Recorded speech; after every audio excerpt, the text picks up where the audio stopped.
შავი ხვრელების შესახებ არაერთი ინფორმაცია შეგვიძლია ვნახოთ ინტერნეტით. გავიგებთ, რომ მათ სამყაროს პრაქტიკულად ყველანაირი მატერიის შთანთქმა შეუძლია და ასე შემდეგ. თუმცა უკანასკნელი წლების განმავლობაში ამ ობიექტს და უამრავი სხვა საინტერესო თვისებებიც აღმოაჩინეს. ისეთი მოქნილი ქცევას, როგორცაც მათგან არავინ ელოდა. ზუსტად რა არის და რა ხდება შავი ხვრელის შიგნით, რომელსაც მოვლენა და ჰორიზონტს უწოდებენ, ეს არავინ იცის.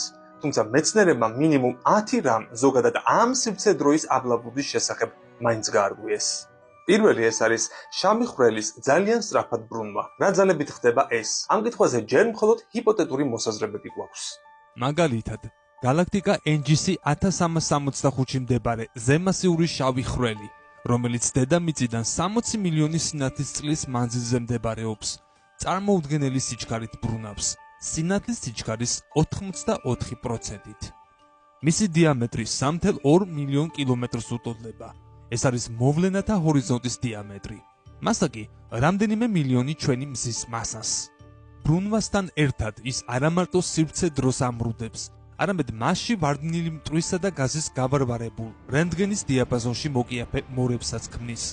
როგორც ჩანს, მთელი ეს მატერია ერთი მიმართულებიდან ვარდება მასში და თავბრუნ დამხვევი ბრუნვის მიზეზიც ეს უნდა იყოს. მეორე საკითხი ეს არის ჯგუფებში გაერთიანება. ჩემთვისაც მოულოდნელი ინფორმაცია იყო, რომ თურმე ასობით შავ ხვრელს ერთმანეთის გვერდიგვერდ ან მცირეოდენი მოშორებით შეუძლიათ არსებობა.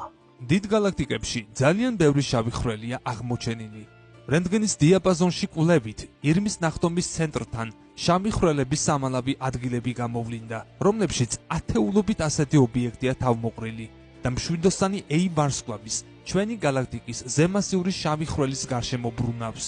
მთლიანობაში, როგორც მეცნიერები ამბობენ, გალაქტიკის ცენტრთან 20,000-მდე შავი ხვრელი შეიძლება იყოს.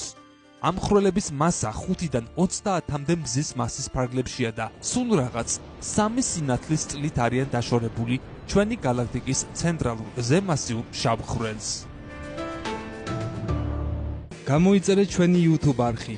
ლინკი ჩაშენებულია მთავარ გვერდზე YouTube-ის სიმბოლო აიკონში.